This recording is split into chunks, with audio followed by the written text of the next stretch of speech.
Goody Achuku. Thank you. With me, as I was saying, is Goody Achuku, who is the founder of the Protect Accent campaign. The Protect Accent campaign was set up to address accent discrimination, which can affect people regardless of their ethnicity. So it can also be part of class bias as well. So some of the things that we're doing is we are doing accent bias training, and we're also launching a Protect Accent Charter, which encourages employers to help address accent discrimination. Goody, do you want to say anything further about the campaign? Hi, everyone. I'd like to thank you for taking the time to register and to be here this evening. Really appreciate your time and your effort. And thank you for being here. And like everyone else, I'm looking forward to this work, to what these amazing young people are going to share tonight, especially the insights around their journey to getting from point A to where they are now. I'm looking forward to it. And thank you for coming. Thank you very much, Goody. So on the panel this evening, we have Franklin Noddy, Akil Hunt, and Vera Okoji. And I'm just going to hand over to them in a moment to tell you a little bit about their respective journeys. I've sort of met these young people quite recently, and they've got some amazing journeys. In fact, Franklin, we met 5 years ago? Yeah, 5 years ago. Yeah, on a work experience scheme, yeah. So, and Akil, obviously through the working in the legal field. But without further ado, I will hand over to Franklin first. So good evening, everyone. As Reg kindly introduced me, my name is Franklin Noddy. So that's a bit about myself. I'm 20 years old, from Nigerian descent, and I'm currently at the University of Manchester studying economics in my final year. A bit about, I guess, some things I've done on the side. I'm a founder of my own social enterprise, which is around basketball and giving back to the community, I guess, through young people and engaging them with sport. As well as that, I'm also a proud scholar of the Amos Bursary, which is, I guess, another foundational group that aim to sort of help improve the chances of, I guess, young Black males getting into sort of the corporate field. So, having gone through that sort of scheme, I'm now also a cohort lead, which I now have on my own cohort that I'm sort of mentoring as a group. So yeah, that's a bit about me and some other things that I'm doing on the side. But I'll hand over to Akil to share a bit about himself. Sure enough. Thank you, Franklin. Hey guys, my name is Akil Hunt. A bit about me. So I'm 23. I'm going to be a trainee solicitor at CMS. Whoop, whoop. I got my training contract last year. I attended Nottingham-Trent University. Nottingham-Trent University. From 2015 to 2018. I'm from Jamaica, Grenada, and Guyana. It's not Ghana, it's Guyana. Some people like to confuse the two places. Guyana is a lot smaller in South America, whereas Ghana, we all know Ghana for the jollof rice. So I'm not from there. A bit about me on the side. So I was a Stephen Lawrence Scholar in my first year of university. The aim of the scheme was an association with a Magic Circle law firm to address the disproportionate representation of young Black men in the legal industry. I'm a co-founder of an award-winning society called the New Black Society, which aims to inspire young people from different backgrounds, not just the Black community, but those that understand the stigmatization of the word Black in society to succeed against adversity in their personal professional development. I was MD of a social enterprise. Off the back of that, however, I stepped down earlier this year due to mental health issues. And aside from that, I've written an ebook to motivate people to succeed during lockdown called Unlock Yourself After Lockdown. And yeah, I mentor young people on the side as well to get into law. And I hand over to Vera, who's going to let you know a bit more about herself. Thank you, Akil. So my name's Vera Okoji. I'm a recent Warwick University graduate. I studied philosophy with a work placement. I actually started that degree at Warwick. And for that, I was given the Outstanding Student Contribution Award, which is the highest conferred award at the University of Warwick. I also was given the award because of my efforts to increase employability for social science students and also founding the Warwick Black Voices Network. So that was a bit of me academically. My experience in my career has ranged. If anyone knows me, it's ranged quite a lot. People like Akil know I was on law quite a bit ago. I did some, you have to put yourself out there. So So I did like finance stuff. I did some spring weeks at like Barclays, HSBC, and then I did my work placement at Microsoft and Google, both in their like partner business. And upon graduation, like merging my interest in finance and tech, I'll be going into Visa as a fintech analyst in January. Bit about me on the side, I'm Nigerian from East London, but Essex, you probably see that in my accent. I'm an Essex girl. And average churchgoer, so my parents are both ministers here. And yeah, I love brunch dates, Afro beats. Yeah, that's a bit about me. Fantastic. And also I meant to introduce Coach Dumi, who's also one of the Protect Accent ambassadors, who's also worked with SEO and also works with a lot of young people, helping them on that social mobility journey. So, Dumi, do you want to say a little bit about yourself? Thank you so much, and thank you for joining us tonight for this conversation. Tonight is really not about me; it's about these superstars.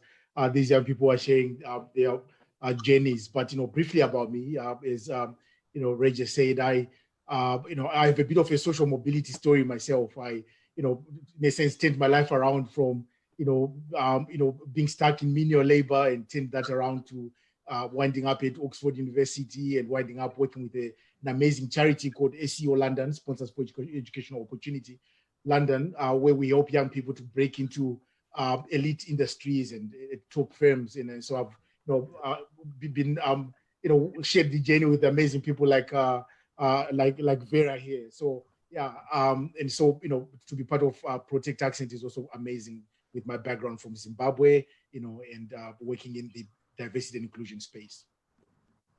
Fantastic. All right, I feel knackered just listening to you all. There's so much going on. But yeah, I mean, I think to start, it'd be really good to hear from each of you just how like the current climate has been for you. We've heard a lot about how young people especially have been affected by the pandemic. And of course, within that, we've had the Black Lives Matter movement. So if I could start with you, Vera, first, just to kind of give us your a bit of your experience and how you've been impacted. Yeah, thank you, Reg. I think the biggest thing for me is was graduating in a pandemic. That was quite weird, graduating in my pajamas in my bed. That was very strange. And I'll be honest that it started off being a very difficult time for me mentally, because it felt like everything was just going wrong. But through time, I really, really had to build my own self-confidence to be able to finish my degree, a lot of meditation, a lot of prayer. And now, I have this period before I start my job in January, and I'm actually really trying to thrive in this time of, self-development, doing things like this, like speaking at virtual events, meditating, building good habits for myself, because you'll never get this kind of time again. I know that it's a very difficult time, and that's not to be disputed and downplayed, but it's always good to stay grateful and have a positive outlook. And that's certainly how I've been getting through this. Akil, so how's your experience been? No, I can definitely resonate with Vera in that sense, whereby that mental health has been a big challenge for me. As I said, I stepped down as a manager director of social enterprise that I was part of the initial team to before that with. And I think as I haven't graduated in the pandemic yet. Hopefully I'll graduate soon. I just finished my OPC literally on Friday. But having to, study from home, it's something that I've never actually done before. It's not something that I'd, acclimatized to. Anyone who knows me when I was in university, they would know that I used to love the library. That would be my sanctuary, It literally be like, I have my corner in the silent zone in the right-hand corner. Like that would literally be, I would know where I'm going. Whereas when I'm at home, it's like I'm coming onto my desk and I'm like, there's a bit of, up here, I might want to go kitchen. Like it's very distracting. So for me, it wasn't easy to keep my mental health in check. I didn't really reach out to many people. I had good company, people were very supportive of me. But at the same time, I did feel a lot of pressure to having to excel during a time whereby, it kind of felt like the world was kind of, disintegrating and kind of being, moving further away, everyone's moving further away from each other, which is literally is social distancing. So yeah, man, it was challenging, definitely, and it really got to me, but I think I found little things that helped me to come out of that by just, you know, taking the pressure off myself a bit, you know, relaxing a bit more, spending more time with family, etc. Yeah, it's been a process. And Franklin? Yeah, I guess with the whole lockdown period, it was quite challenging. Sort of to echo what Akil and Virif said, you know, in terms of like mental state and just, I guess, finding the drive and motivation to keep going and keep the same level of discipline that I had when I was, you know, back in uni and back involved and outside. It was quite challenging. I think for me personally, you know, being quite an active person, playing basketball, playing a lot of football, going from sort of 100, you know, being, you know, in the gym all the time, going from sort of like 100 to 0 was, I guess, one of the most painful parts, because, you know, staying at home, staying on the couch, just watching TV, the amount of Netflix I was watching, it just completely, it was completely crazy, and how that transition all happened. I think as well as that, also, you know, I had a summer internship at the UK's top asset manager that I was really looking forward to going into and starting for 8 weeks. And, you know, I love sort of the corporate field going into the city, and I was really looking forward to that. But then, of course, with the whole lockdown period and everyone having to stay at home and doing it virtually, that was also very challenging. The amount of work I was being set, the hours I was supposed to be doing. Having a little niece, you know, who's 3 years old, running around, the sort of distractions there, it was quite difficult to make sure that everything was pretty much like 100% straight and on point. But, you know, I got through it in the end, and obviously I was offered the grad job in the end. But I think generally, as well, I think, Reg, another part of the question was talking about the Black Lives Matter movement. That was actually quite interesting, literally how, I think this, you know, every year around Black History Month, and obviously I think it's different times for America and UK. You know, it always sort of comes up and then it just dies down for a bit. But this time it felt very different. Like there was a lot more. It was a lot more passionate. There was a lot more people involved, and I think it was a lot more clearer and a lot more emphasized this year. You know, I was part of the people who were protesting and I guess going out and showing the support. And it was really interesting, just the discussions I was having with my friends who weren't colored or who were from a completely different background to myself. And I guess the discussions I was having, you know, I guess for me, it was the first time I was probably having discussions with myself, and then to take that on to, you know, sitting in front and discuss with other people is quite interesting. Just different people's experiences, what different people think about the events that was going on in America and across the world. So it was just a very interesting period. I was learning a lot during the lockdown about myself, about Black Lives Matter, about, you know, the industry I want to go into. So yeah, it was unprecedented for sure. Yeah, definitely. Well, thank you for sharing a little bit about how you've you know, experienced the world of late. I mean, I'd like to find out a little bit more about how what was, I guess, the key factor in your progression. I think one of the things that I've found from just recently coming into the corporate space myself is that it seems like there's always, I mean, the people are exceptional who get through, no doubt, but there's also what I call an exceptional intervention, where there's either some kind of intervention from like an organization or a charity or something that happens or something in the person's background that really propels them forward. So I wonder if any of you, if that kind of resonates with any of you, or if any of you feel that there's been some exceptional intervention in your case. And I'll throw that out to Akil. No, it's funny you said that, because I believe I met Franklin on the Insight Level scholarship scheme that I ended up going into. And for me, actually, that was I would say my divine intervention, because up until that point, I don't know if anyone has heard about things I've had to go through, but essentially, like, I wasn't really a smart kid. I didn't really believe I was smart. I didn't believe I was talented. I didn't believe I was gifted. I didn't actually believe I could be a lawyer. There was a lot of things within me that said, no, that's not you. Like, you're interested in rap. You're interested in things that not typically a lawyer would be interested in. It's funny for you to say, you know, you want to be a lawyer, because it's an oxymoron. That's how I saw it. But going through the scholarship program, I'm actually used things that people might typically not associate with a lawyer, and I turned that into why that would make me the best lawyer. I had to make a video. I had to put together my rap, my piano, and get a singer in, and try to create things that made me feel like I could be a lawyer in this way. And I thought that's the only thing that I could do at this time. I could only create, and that actually allowed me to access these opportunities in the city, and allowed me to meet people who were very different from me, a very different background, much more privileged, in the city, particularly on that scheme. And that actually allowed me to get kind of the perspective that I can be a lawyer without having to not appear as if I'm interested in rap, or I'm interested in, just being me, being around my friends who are interested in different types of music. I don't have to conform with an ideal. And I think that process of going through that scholarship and meeting people like Franklin, meeting people who I met along the way on the scholarship, and seeing the Black excellence, like hearing what Franklin's doing, seeing what Vera's doing now, it's like, it really helps me just to consolidate that idea that, you don't have to conform to a particular ideal. And I say that scholarship was the intervention for that. Fantastic. Franklin, does that resonate with you? Did you have a kind of similar intervention or something in your sort of personal journey which set you on a different path? Yeah, definitely. I don't know if I'll go as far as say it was like divine or something crazy exceptional. It was just a conversation I had with a teacher who I had a very good relationship with.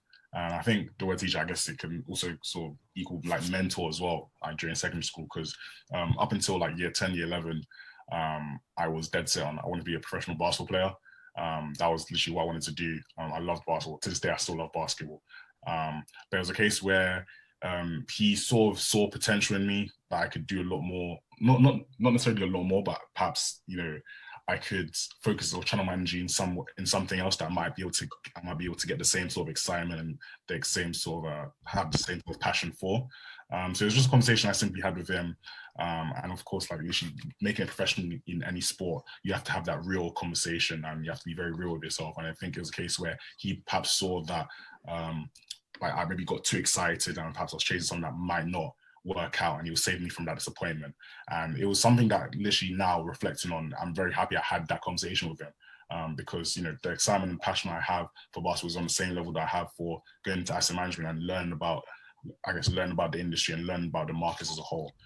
So I guess that was it, as well as I guess coming into contact with the Amos Bursary, coming into contact with a lot of different mentors that I have to this day as well. I guess that small sort of conversation, small sort of reflection then led on to me meeting very influential people, very interesting and I guess inspiring people, which have then sort of, I guess, fueled the fire for my motivation and my interest in a lot of different things. But I think one thing that's been very rewarding now is seeing that how I can pursue my career in asset management, and as well as that, do things on the side which are around basketball and supporting young people, which are things I'm super passionate about. So I think it's all worked out. So.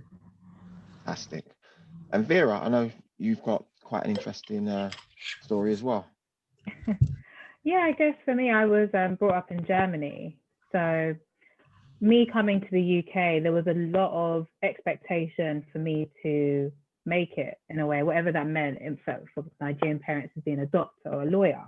And I really remember not wanting to be either of those things. I didn't want to straight away go into law, straight away go into medicine, and kind of having to prove myself.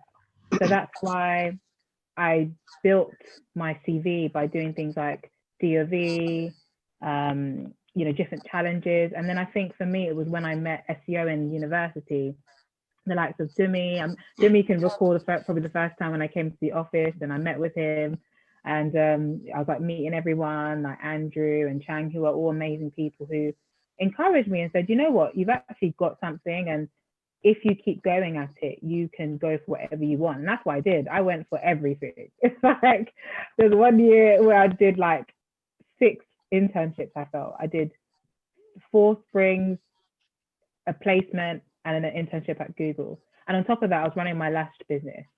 So it was like, I went for everything. And that was because of encouragement from people I'd met, from SEO, from, all the different things I'd done to build my CV. So I wouldn't say it was like one thing, but it was an accumulation of things. And that's why I'm so grateful. And I continue to be grateful to the people who own my life. Brilliant. Fantastic. So I'm not going to beat around the bush too much, but, we're all aware of the fact that when we go into the corporate space, we are different. We look different, we stand out. In my experience, I'd say, working in D&I, I'd always say there's a cost, but also a benefit to difference. And I just wonder, for you three, but I'll pitch this at Franklin first.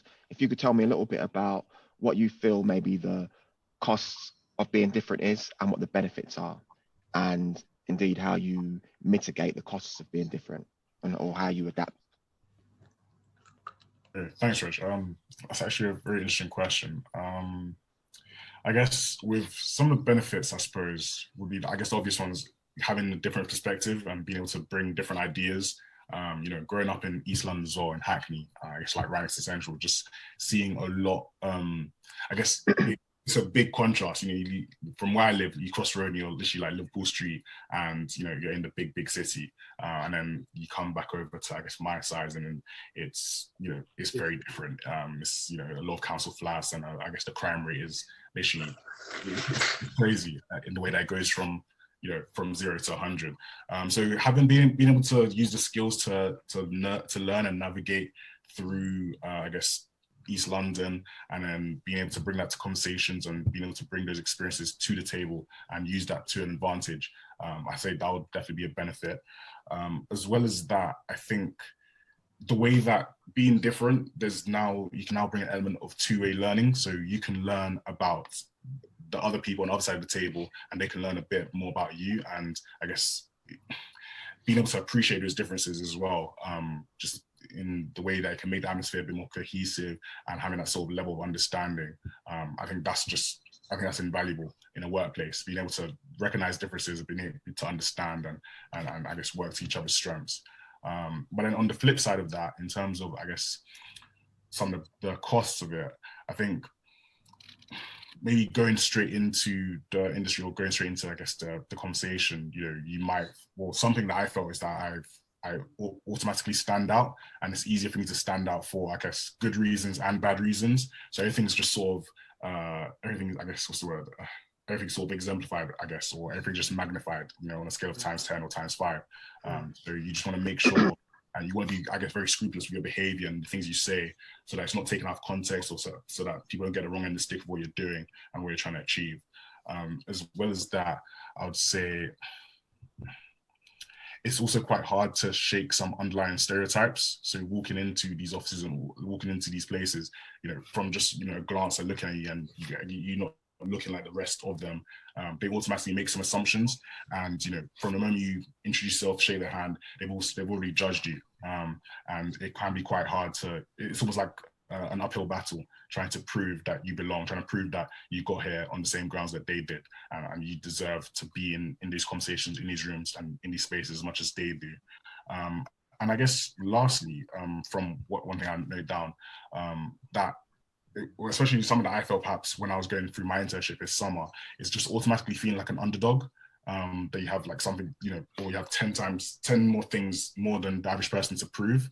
And I guess it sort of comes from how I feel in these spaces, but also, I guess, from the background I'm from, and the things that my parents have encouraged me to do, and the actions and the steps further they've encouraged me to I guess, implement into, I guess, how I behave and how I carry myself. It can make it feel 10 times more harder and a lot more pressure than it should be. So I guess those will be some of the costs and benefits that I've sort of managed to think about on the spot, and previously sort of think about as well. So yeah. Interesting. Did you want to throw anything in there, Akil, or anything you want to add additionally? As I was hearing Franklin speak, I was thinking about, from my perspective now, I can see more benefits than costs, because obviously I've got through the door. But when I actually go back to the me that didn't have any opportunities, I would say the opposite. So there was more cost than benefits. So to kind of describe this, so before I came into the industry, I always had this idea that, oh my days, no one looks like me, no one understands me, no one's like me. I can't really understand what's going on. I guess that there was a lot of costs to me having to create an identity that people could really understand and really empathize with, because there were so many ways that I would try to communicate with people, and they didn't really quite understand, or be quite awkward. And it was a lot of cost in me feeling like I had to over-expense for my place there. And I think Franklin alluded to that as well, which was, I feel I had to prove a lot to feel like I deserve to be there. So I would say for me, there was a lot of costs in exerting more energy to build more relationships with people, to feel like I had a lot more to prove, and a bit more of a burden saying you're the black guy, people want you to be 10 times better than the other person. But then as I got through the door, I noticed there's so many benefits because I had to go through quite a variety of challenges to get there, including like teacher stereotyping me, student stereotyping me. I remember once I had a message from someone who actually told me, and this is what they said, oh, I saw you had experience like with the big 5-man circle firms. Oh, but you like gigs with a big 4-5. So someone assumed that I look like a gang member. And they told me that on a professional platform. So, and that was in the process of getting there. But then what I recognized was I had to then do so much more to be able to get through the door. So once I actually did get through the door, it was a lot easier for me to actually understand what's going on because I already understand the scholarship scheme, I already understand the languages, and the benefit now is that no one really expects this kid with that a beard that's not really connecting and 6'3". Like they don't really expect him to come talking about how to be client-centric in how we're trying to deliver services for the client. They don't really understand. I understand about the emerging markets and the international financial centers. They don't really understand I've got that duplicity of knowledge that the duality of knowledge that not everyone has. So, and that actually allowed me to excel. So I think there was a lot more benefits down the line to being underestimated, as at the beginning it was like I'm giving all this energy to people that don't necessarily know what's like to be me. All right, Akil, thanks for that. I just got a question quickly. Someone asked you to repeat what was said to you about being a gang member. I think they missed it. For sure. So when I was on LinkedIn before going to university, so not university, before get into law, I was active on LinkedIn, so I'll be posting a lot and be putting a lot of content out there to make people understand my journey. And there was one person who messaged me, I think they were from like a good university or something, it was a student, and they reached out to me and said, hey man, loving what you're doing. I saw your picture and I saw you was at like a big law firm. So I was thinking, did you trade the big 4-5 for the magic 5? So saying, did you trade a gun for a law firm? And that's what someone told me essentially. I remember I didn't even respond to the person. I just ignored them and I didn't actually say anything.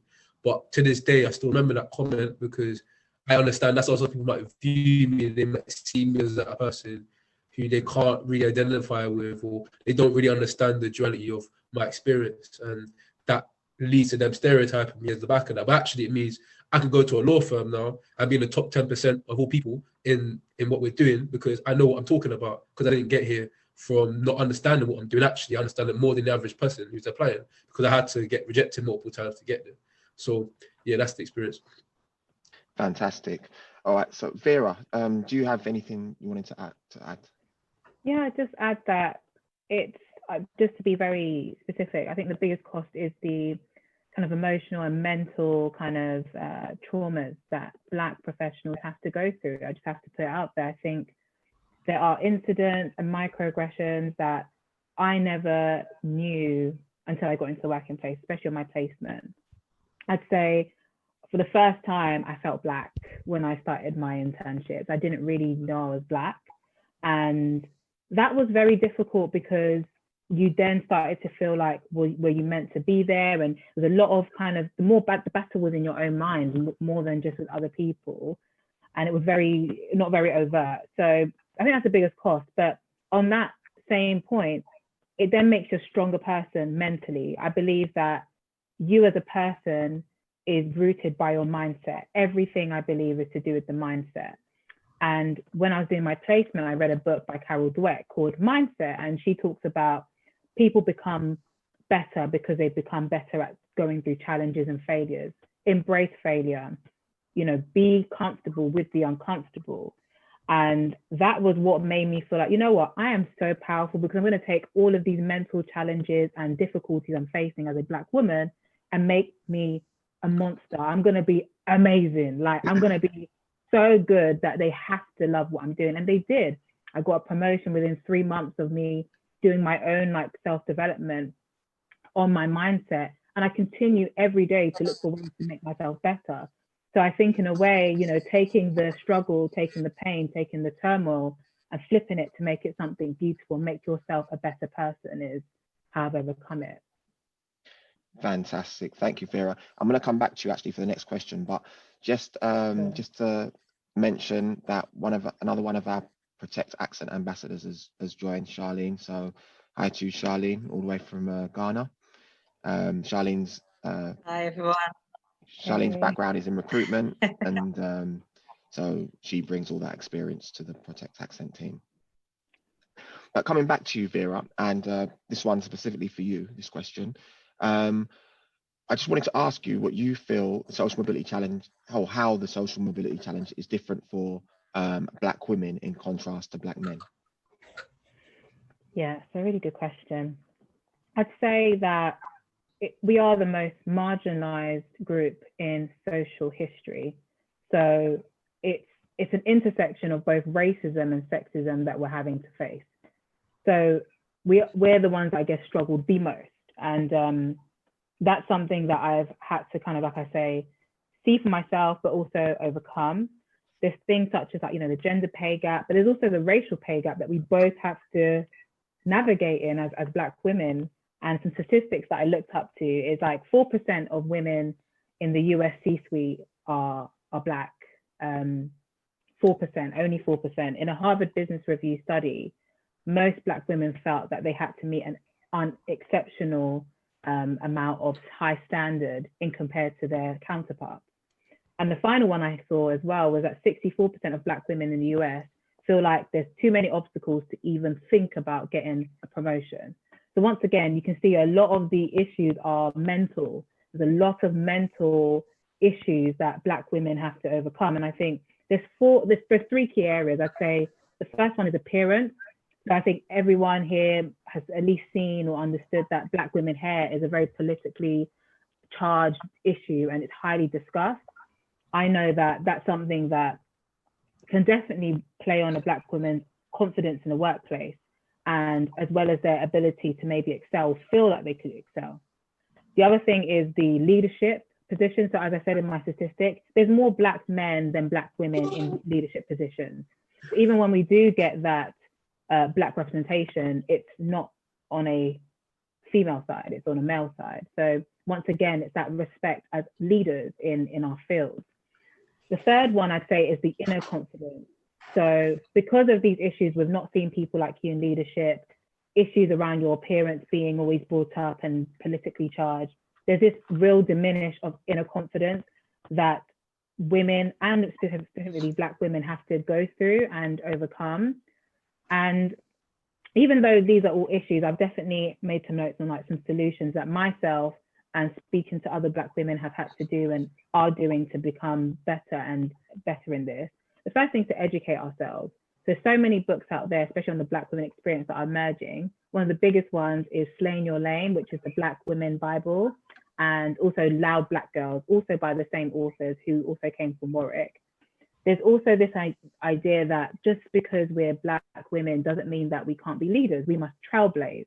So for me, in my career so far, I've been able to be, the first philosophy of a work placement person, one of the first Nigerians to ever get the Oscar award at Warwick, and I pray I continue to trailblaze so that there's more people who look like me that can then help others behind me, come into positions that I'm going into. And the final thing is to build a community. I feel Black women building a community and really empowering each other because of all the issues we must face is so essential for us. And I think that's how we're going to be able to become the next leaders and trailblazers in our careers. That's it. Thank you, Vera. Very comprehensive explanation there of some of the challenges. Excuse me. One of the other things that we often hear about is code switching. So I'm going to put this question to Akil. So Akil, do you feel that you've had to code switch in terms of accent, culture, and identity, or did you feel you have to sort of overcompensate in some way for any difference? And just maybe talk about the pros and cons of this reality. Do you know what's so interesting about that question? So when I actually first came into university, I didn't know any lawyers. I had no legal work experience. So there was no way for me to know what it was like to work in a legal department. And there was no way for me to know what a lawyer sounds like, apart from a couple people that couldn't really resonate with, that I saw these different, at a couple of events that I went to when I was a lot younger. So when I went into university, no word of a lie, I had absolutely no clue what I was doing. I actually had no idea. I was just trying to understand what was going on. So my way of trying to overcompensate for not understanding what's going on was trying to sound more elaborate. So I sometimes put a little bit of an accent to make myself sound a bit smarter, because I thought, oh, Johnny's got an accent. Why don't I have a little bit of an accent too? So there was many times like, oh yes, absolutely. Yes. And I would actually try my best to sound a little bit like Johnny, because I thought if I sound a little bit like Johnny, there might be a chance that they think I'm like Johnny. But what I learned over time was if I sound like Johnny, then they're gonna think I'm not me, because they can tell that I'm putting on an accent. So there was many times where I was kind of combating this sense of, should I sound a bit different? Should I put on a bit of an accent? And as you can tell now, I've chosen not to compromise. I don't have to feel like I have to speak like someone else in order to move in a certain way. I understand now. I can speak like I would speak to my friends, but I just need to be a bit more clear when I speak. And there was many occasions where, yes, I did try my best to assimilate into the corporate culture. I did try my best to sound a little bit like someone else who might get more opportunities. But then once I learned the beauty of my history, once I learned a bit more about, the strength of my experiences and how well people are doing without having to compromise their sound of how they talk, then actually allowed me just to excel a little bit more. And actually, I got more opportunities sounding like me than I ever did sounding like Johnny. Yeah, no, I can definitely resonate with that. I think, being authentic, I would say from personal experience, I had to make that choice. Do I kind of change my accent, or do I, stay as I am, a black guy from East London? But I feel that, I've managed to come into the corporate world and it's benefited me. So I think you made the right choice there. I'm going to move across to Franklin now. And Franklin, if you can tell me, because I know you give a lot back to your peers and, elevate other young black men and women, I expect, as well. So can you tell me a little bit about what you're doing and what you think the companies can do, like, companies in the corporate space can do to kind of meet us halfway and attract black talent and, help address some of these costs that we were talking about? Okay, thanks, Reg. I guess to answer the first part of the question, I guess what I'm doing. So I'm at the University of Manchester now studying economics, but in my previous year, in my second year, I was actually the ACS careers officer. So if the ACS, for those of you who don't know, it's the African Caribbean Society within the University of Manchester. So in terms of my careers officer role, is pretty much to have conversations with people, look through their CVs, and I guess doing some some browsing, some research into perhaps the industries they want to break into and some work experience they may be interested in pursuing. And having completed my second year and moved on to my final year, I thought that I really enjoyed what I was doing. I really liked the conversations I was having with people, and I was learning a lot about these people on campus. So I thought, I'll just continue it, but unofficially. So just having conversations with people on Instagram, on LinkedIn, and around in the library, wherever I see people, they'll recognize me. You can give me some advice, or they may have seen some of my posts on LinkedIn talking about my internship, and they'll come up to me and they'll say, "Oh, yo, bro, can you please have a look at this?" And I was wondering if you could share some experience about that. And those are sort of conversations I'm still having to this day, and I'm really enjoying it.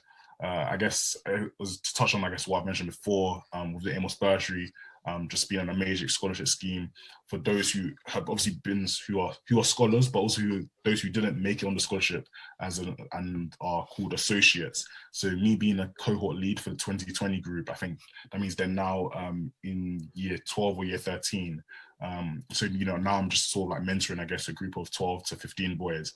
And just having these conversations about perhaps masculinity, and I guess about looking forward into their career, and I guess the Black Lives Matter movement, everything that's pretty much going on. I'm pretty much getting them ready and equipped with the necessary skills and having the right conversations going into their career in university, and perhaps even other careers as well. So those are two of the things I guess I'm mainly doing now in terms of giving back. And obviously, like I said, I've also got my own social enterprise, which is I guess around basketball and around sort of supporting the community through sport. Of course, with the whole pandemic and everything, that's had to be put on the back burner right now because of the whole the social distancing and the group of 6, and obviously basketball. There's about 10 players on a court at one time.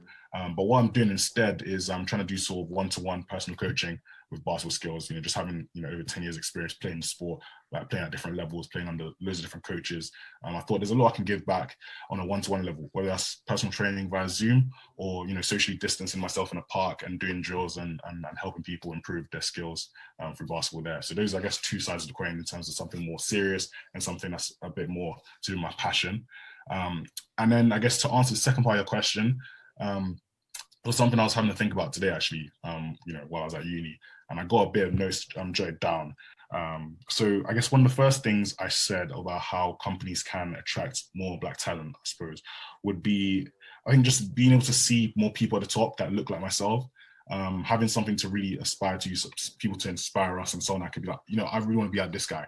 We need a lot more than people on movies or those token people like on movies or TV shows that we can aspire to. For me, that's what it was, I guess. I guess what really got me to the corporate world was watching Suits and seeing the people there, and I was like, oh, really, they look cool. But I guess when you bring it into like the real life and real world, I think we need to see those people at the top, people who are excelling in their profession, in their fields, and it can't be token. It can't be just, okay, we're just going to put a person there from Black descent. They need to have someone who, I guess, who's worked for it and who've made a journey and has an inspiring story. I guess another thing as well, it was off the back of a conversation I had with someone during my internship. He was actually, I think, the chief of staff of the company I was working for. They said, it was a quote, they said that cultural add is just as important as cultural fit.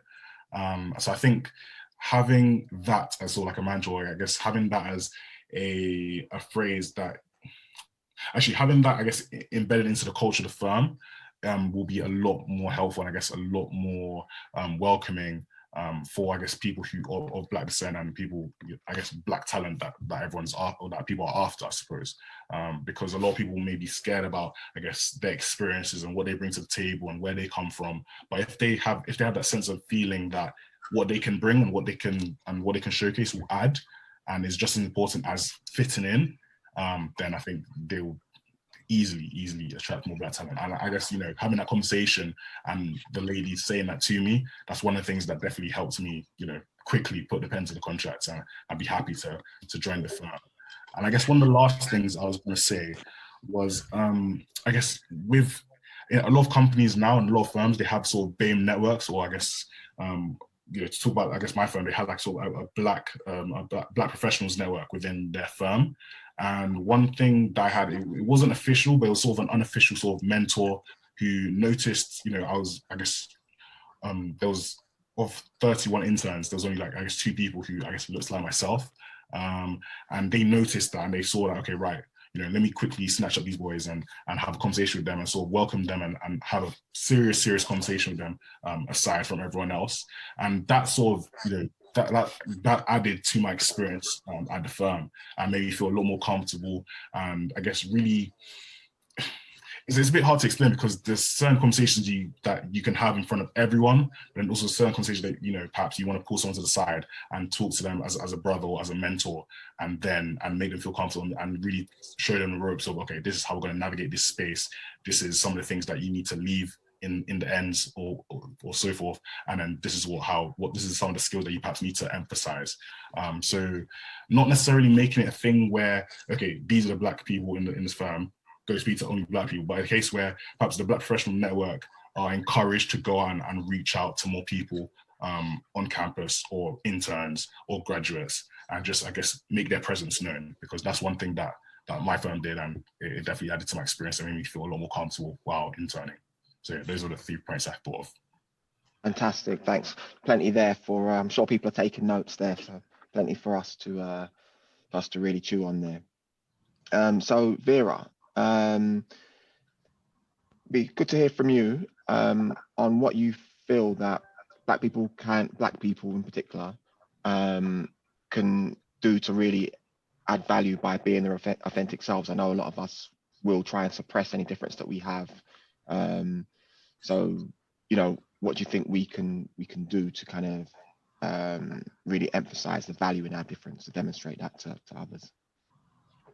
Yeah, no, thank you for that question, because it definitely got me thinking, reflecting, and it's like, what would I have told my younger self? which is quite nice to think about, kind of scary as well. But I've got some notes here. So the first thing I thought of in my head was something I was told from young when I did some internships I did an internship at IBM. One of my best mentors to this day, 9 years, man, she always told me, you are your own USP. You are your own unique selling point. Nothing else makes you unique apart from being yourself. So, and the thing is, it's something that is quite, like, it makes sense, but a lot of people, especially as Black people, go into workplaces and then try to be someone that they're not. And what fun is that? Like, what fun is it being like someone else? You're there to be yourself and to sell yourself as yourself, like, and I think that's something I've always had to think about when I've entered spaces and felt a bit different. On a cost and benefits kind of framework, you can look at like the benefits as we've talked about. You have this perspective that is going to be different to everyone around you. For me specifically, there's another thing of like having an invaluable energy to give to the firm around, let's say, African development. So when I was at Google, I actually did my project on emerging markets, and I focused specifically on Nigeria. Now, I was literally having to work crazy hours because I would have to be dialing into Nigeria, dialing into MENA, to Turkey, to different time zones. And everyone was like, why is this girl still in the office? Like, why can't she just go home? But I had this energy because I knew how much I wanted to develop emerging markets and get some investment for places like Nigeria. And, lo and behold, got some recommendations to do that. So there's this energy, there's this like passion in us that is going to actually benefit the business on a like business point of view, like a revenue point of view. And it's something that we should always utilize and therefore develop, our countries and where we're coming from. So I think that's really, really cool. And as Franklin's just kind of said, like, you add something, you add change, you add difference, you add diversity, which, businesses more and more, I'm sure Red and Demi and Charlie, like, you've all done some research and can see diversity does equal more money. Like, if you want to think of it like that, there's actual research showing that when you have a business such as like a custom business, like most businesses are, and you want to sell to customers, you need to have the perspective of all customers, the diverse perspective of all of them, and know how to sell to them. So having a workforce that doesn't reflect your customers is a recipe for disaster. So you coming in and being yourself and being different, you are actually going to add to that business and their success. I think the biggest cost with being different, I say, is, I guess it's the identity. What I say is the identity exhaustion. I mean, literally having to be, for me, okay, so at home, I'm Vera, church girl, Nigerian, with my friends, I'm East London babe, like to go on brunches. And then in the corporate world, I'm the corporate babe. And it's like, sometimes it's like, who am I? And I really struggle with that. But having this time to reflect, I've realized that it's not about being different. It's about being you, but adapting. Adapting is good. Adapting is so important, especially for the changing world we're going through and the changing, state of like technology, COVID, how that impacts the changing world. So you being an adaptable person as a Black person makes you even more successful in the nature of the industries that we're all going into. So I'd say what I've learned is you should know your core beliefs, your core values, what makes you you, and never ever compromise on that. Because even though you will have to adapt, and because you want to fit, I guess, and also be and be successful in a firm, being different and through your core values and beliefs is so important not to forget, so you don't become exhausted at trying to adapt into the firms you go into. Fantastic. I just listened to you guys and I think, I had to wait like 20 years to work all this out, and you guys have got it like that, So that's fantastic. And I'm really, really chuffed to hear you talk about, leveraging those links with Africa. Quick plug for the firm here and for our Origins network. We've actually got African Genius webinar, which looks at the innovation and business development in Africa, kind of challenging the stereotypes that we sometimes hear, and just the value of investing in Africa and having lawyers with those connections. So that takes place at 10 a.m. on the 26th of October. So I posted about it on LinkedIn. So anyone who follows me or follows Norton Rose should be able to see that. So I just thought I'd get the plug in there. All right. So moving on, Akil. Yeah. One of the things I'd like to ask you about is sort of in my day job, what I've found, and I think generally across the board, you know, we've really struggled in terms of, I guess, firstly, in getting to the point where, you know, we now drill down into beyond BAME. So we're looking at black, and then when we're looking at black boys specifically, it's the underrepresentation of young Black Caribbean males, which is starting to flag itself up. And it's something that, you know, I'm kind of familiar with, that I've sort of come across growing up and going to uni myself. And, you know, as you know, you come from this demographic, just wanted to hear some of your thoughts on some of the reasons for this and what we could do to address it. Yeah, for sure. I think one of the first and one of the most paramount things is exposure to not only to the industry but relatable aspects of the industry. So to give you an example, when I was a lot younger going to the industry, one of the key factors in me not wanting to go was the fact that every time I saw somebody speaking or doing something, I just didn't feel like it would resonate. And it's not just because they didn't look like me, but the way they were communicating, the kind of people that they seem to be inviting. Like, I remember going to events when I was a lot younger, and I would meet people and they wouldn't even be very inviting, very open. And even if I had exposure, it wasn't the type of exposure that they might be giving other applicants, because it was more closed exposure. So I would say giving, firstly, Black boys the exposure, not only to opportunities that are available to people that don't look like them, but also to the kind of people that they can resonate with and they can build a relationship with that allows them to actually see that institution as one they can go into. I think that's the first element of it. I think the second element, particularly for Black boys, is just, as we've been talking about, the stereotypes that exist. And I'd say this is quite important, because I do fundamentally believe that when organizations and companies, they look for talent, particularly when it comes from Black boys, they look for something that doesn't look like what they might associate with a Black boy maybe from inner city London. So they might say, I want a certain type of Black boy. You know, I don't want all types of Black boys. I want a Black boy who sounds like Charlie, or I want a Black boy who's gone to this university. Instead of looking for a Black boy who embraces different aspects of himself or embraces different aspects of his life, like Franklin, and, you know, growing up, you know, where he has, and building a social enterprise, you know, that's innovative. And they might not see that as an advantage. They might see that as, you know, oh, you're not really like us. Okay, we'll go to someone else. So looking at Black boys more holistically, I'm not just trying to look for a, you know, a black mask with white skin, essentially. So that's the second aspect. And the final aspect, I definitely say, is trying to understand, not only just look at Black boys more holistically, but go beyond the academics. Because one thing I've noticed is what a lot of organizations do is say, if you got this, that means you're smart.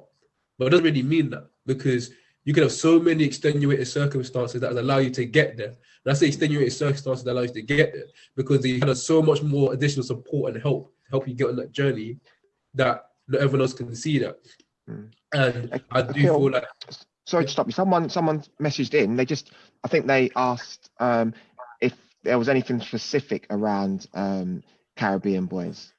Just because that's been flagged up. Is there anything? I mean, if it's okay if you don't have anything specific that you think is a reason, but if there is anything you think, is there a difference between Caribbean boys and African boys that seem to be coming through more often than their Caribbean counterparts?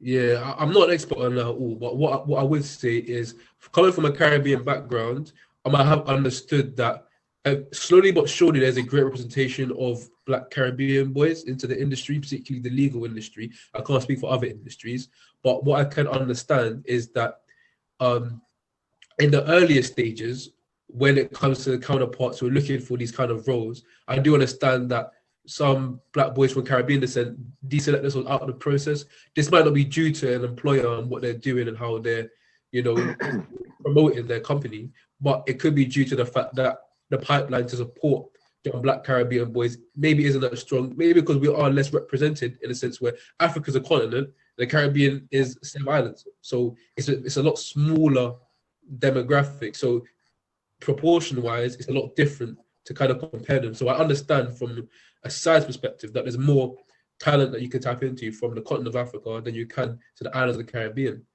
But going back to what I was saying, I feel like when it comes to academics and it comes to trying to quantify the achievement of young Black boys going into these industries, I do feel like there isn't enough understanding of the holistic the perspective for the applicant. There's more so it's black and white. You're smart if you get this, you're not smart if you don't get this. And I feel like that kind of straight line approach does disadvantage a lot of applicants going through the process.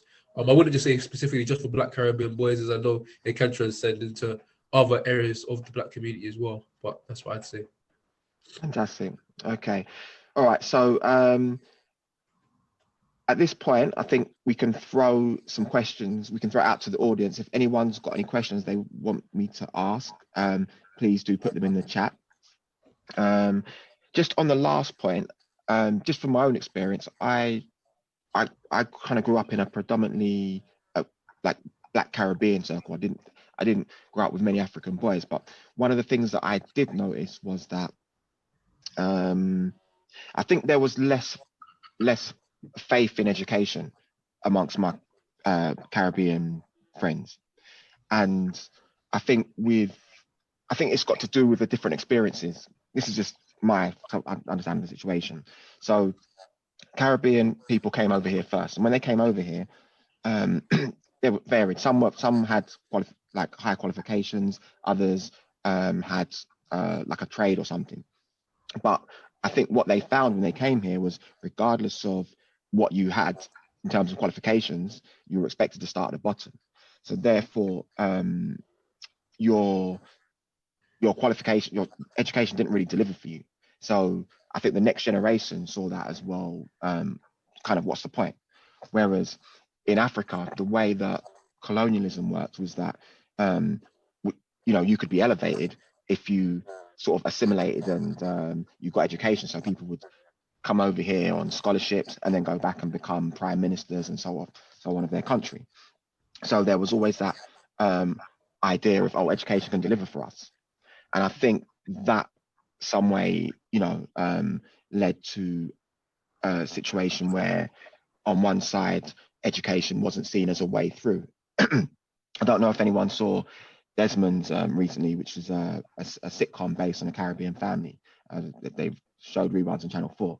And I always remember, because growing up, I didn't see many representations of Africans. But I always remember Matthew. Anyone remember Matthew? Yeah, Matthew. Yes, my dad watches it every night. Yeah, right. So Matthew was the African, I think he was like a middle-aged African student.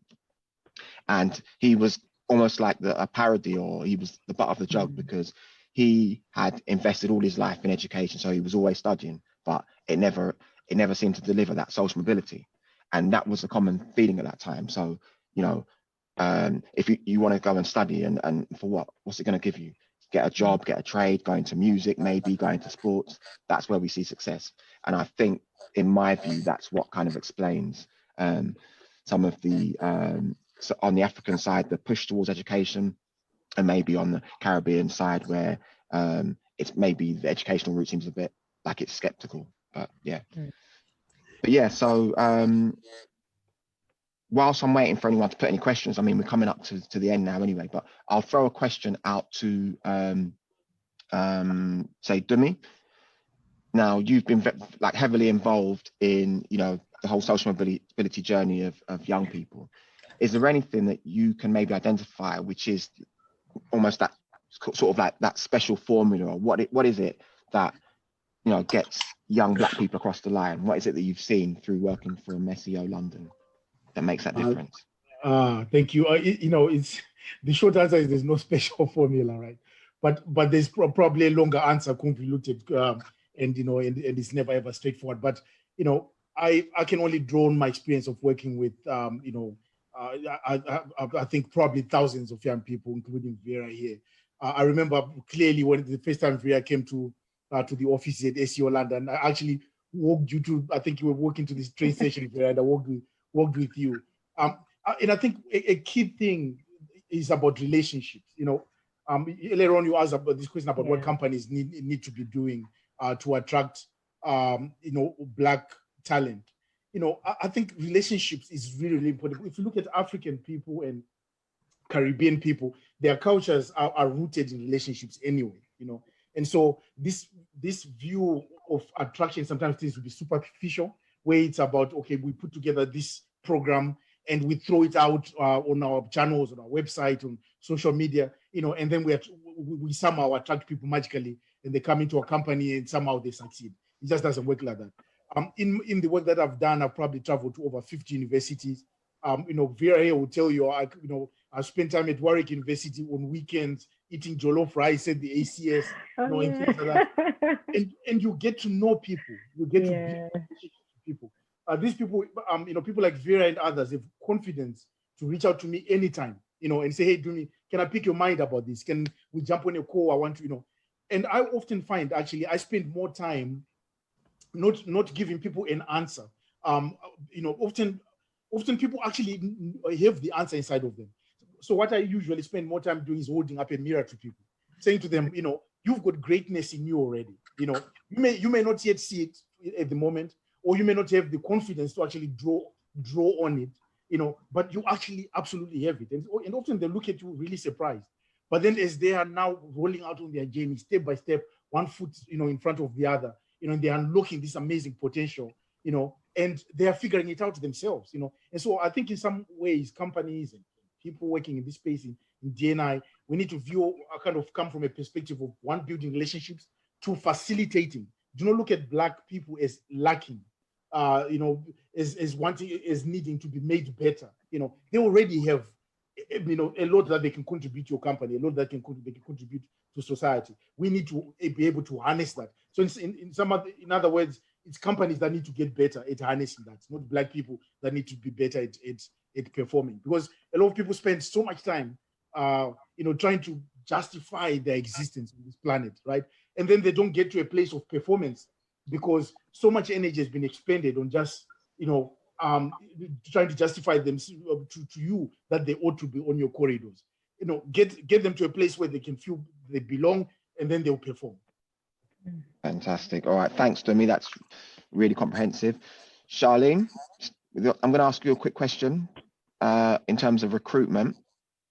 So is there anything you think that companies can do from a recruitment perspective that gives young Black aspiring professionals an opportunity to shine in terms of like the attraction, the recruitment, maybe even the progression process? Yeah, I mean, one of the things that motivated me to get into recruitment is because I could see there was an issue. Obviously, I'm a Black woman. I tick many diversity boxes, and I could see there was a barrier. So I wanted to get in there, find out what the issue is, try and educate, try and improve the situation, and create a win-win situation. Because essentially, especially now that the EU is, we're leaving the EU, but over years, there has become a bigger problem with skill shortage. So you find you have a lot of employers that actually are really struggling to recruit. And then you have really high performing, excelling graduates that happen to be Black but can't be recruited. They're unemployed. So there's clearly an issue. So working with employers, so I'm a contractor, so I work with lots of different employers. And there's different programs that have been initiated. It can be, I've worked on programs where we go into schools, disadvantaged communities, and give young people that opportunity. We give them those networks, we invite them into the workplace. They can actually see what people's real jobs are in the world. Give them access to mentors, try to build their confidence, because there's a lot of negative connotations, a lot of negative imagery. Imagine before you even get to school, somebody's already clutched their handbag because you got too close to them, or crossed the road because they find you scary. So much negativity you have to deal with. So just trying to build that confidence, encouraging them to speak up, encouraging them to try, understanding that they do have a place and they're just as intelligent as everybody else. And also encouraging or giving them access to enrichment that also builds other skill. So team building, like I said, confidence building, just giving them the access to become more well-rounded, so that when they do go into the workplace, they're on the same level as everybody else. They have maybe that extra employability coaching, so they know how to approach interviews, they know how to communicate in the workplace, still be their authentic self, but be professional and be appropriate. So that's something that organizations can do to build pipelines and to build networks with their community, and actually get to know who Black people are. You know, they're not aliens, they're also children, they're also human, they're also just like your son, but just with different skin, you know. And hopefully that slowly helps to break down the barriers. So when people do come to interviews, you don't look for somebody that's like you, look for somebody that actually just meets the criteria. Can they do the job? Are they the best person for the job? And in terms of, I think maybe Akil mentioned this, in terms of culture fit, I really strongly encourage companies to move away from culture fit. So it's not, are they like me? Would I go to the pub with them? Would I drink with their father? It's more about, do they meet the values of this organization? You know, do they believe in team building? Do they believe in hard work and, you know, rolling up their sleeves and innovation? These are the things that are going to move your business forward. What else can I say? And also in organizations that, you know, want to build and want to work on diversity and want to make their workplace more inclusive, you know, speak to your staff. If you have Black staff, speak to them. Ask them what their barriers are, if anything. Ask them what do they need. What would make what is their experience of trying to be promoted? What are the barriers they're facing? You know, do employee surveys and actually look at the information they give you. And also when it comes to doing training and putting across doing programs to improve these things, look at the statistics, look at the information they give you. Don't just create what you think Black people need. Speak to them first and look at you know, real research. So that's what I would say. Fantastic. Okay, so anyone working for a company there in recruitment or HR or in leadership, got a whole bag of nuggets there. So I'm available for consultancy. There you go. Contact me. Right. Yeah, so I think we've actually gone past the hour of 7, which is where we were going up to. But I don't know if no one's put any questions in the chat. Can anyone see the chat? No. No question. Okay, brilliant. No questions. Fantastic. Well, I suppose all that remains then is for me to thank the panelists. So Franklin, Akil, Vera, thank you very much for sharing your journey with us. I think you're doing amazing things. Excuse me. Like I said, like when I see you guys doing your thing, it just gives me hope. Like I remember going through that whole experience myself of going to uni, not really being able to sort of crack into that corporate world until like 20 years later, thinking that it wasn't possible. But just seeing the amount of things that you're doing, I mean, you're going above and beyond to make it. So, you know, I have no doubt that you will continue to go on and be sort of shining lights for the rest, you know, people coming up in the next generation. So, Goody, can I hand back to you to close? Goody, could I just say one small thing? I'd also really like to echo what Reg has just said. I'm amazingly impressed by all of you. Like Reg said, it's taken me many years to get to where I am. You know, to have the level of confidence that you guys have at this age, to the level of innovation, you know, you found your way, you found your place, you're very confident, and gives me a lot of hope for the future. Yeah, so keep doing what you're doing, and I wish you the best. Thanks. Oh, and I must just thank the audience, guys. Thanks for coming along and listening. It's, you know, it's Monday evening. I'm sure.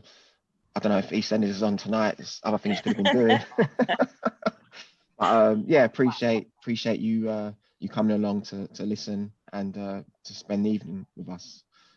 So over to you, Goody. Wow, what an amazing event. What a fantastic audience we've had. What an amazing set of young people, truly inspiring. Thank you so much for sharing your journey with us. Essentially, Protect Accent actually started as a result of the barrier that I had trying to assess these spaces, these corporate spaces. It felt like I didn't belong. And they told me, certain terms, it wasn't the words, it was the facial expression, it was the body language, it was the leaning in a bit more, it was like making you to repeat yourself. They made me aware that I didn't belong in a certain space. And via different means, they didn't necessarily say it. And that is one thing that is unique about accent discrimination. It can be perpetrated covertly or overtly. So only the sufferers, in most cases, know that they are actually suffering from this of discrimination. And the perpetrators, of course, know what they are doing. So it's just something that can easily be overlooked. And, even I myself, when I started highlighting this, I felt I was being over the top. I felt I was being petty. I felt nobody would listen to my voice. Already I've been made to be very conscious of my accent, and it started affecting a lot of things about me, my confidence. I would be in a room and I'd know that I have something meaningful to contribute. But in my head, I'm ringing around words to make sure they sound correctly, to make sure that I'd say my pronunciation fits the room. And by the time I get around to doing it, the conversation has moved on, and I had missed out on having my say and making meaningful contributions. So that was how this whole thing started. And I thank God that it has picked up, and we are doing great with it. We've achieved a lot of things, and we are so grateful for our supporters. We're grateful to our ambassadors that have, invested a lot of time, really, and efforts into bringing this to this point. And now we have these young people that would help us to shape the future, if you like, and make sure. Is there anything that people can do if they're interested in getting involved, or is there anything that companies can do? Absolutely. We have the Accent Charter. Now, the Accent Charter is one of the first substantial things, if you like, that you can do to show commitment to accent inclusion in your organization. The charter is very simple, it's voluntary, it's self-explanatory, there's no ambiguity. All you have to do is sign that, and then we would walk you through what will happen after you've signed. Or basically, we can even tell you all about it and leave that decision with you to sign the Accent Charter.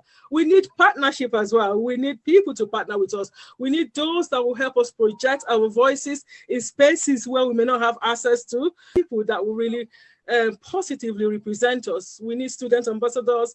We need corporate ambassadors. And those are the ways that you can actually get involved with the Protect Accent project or campaign, if you like. And thank you for coming. Really appreciate your time and efforts, not taken for granted. Fantastic. So I guess we'll call it a night, because we're going to have our supper. So thanks everyone. Thanks everyone. That's it. Good night. Bye. What's that, Kill? So what's that, Kill? You guys will Reg Goody. Like I don't want to speak about Franklin and Vera, but I have to say, I'm very, very, I really appreciate what you guys are doing behind the scenes as well, because without you guys, we actually wouldn't even be here today. All the questions, Reg, like your seriousness and making sure each of our individual perspective presented Goody, all the marketing, getting us together, and present it, Dimi, you coming on, sharing your insights, the sociability, Charlene. Like I really want to say, I'm very touched by the work you guys put in today, and I'll say thank you. Oh, you're very welcome. Thank you.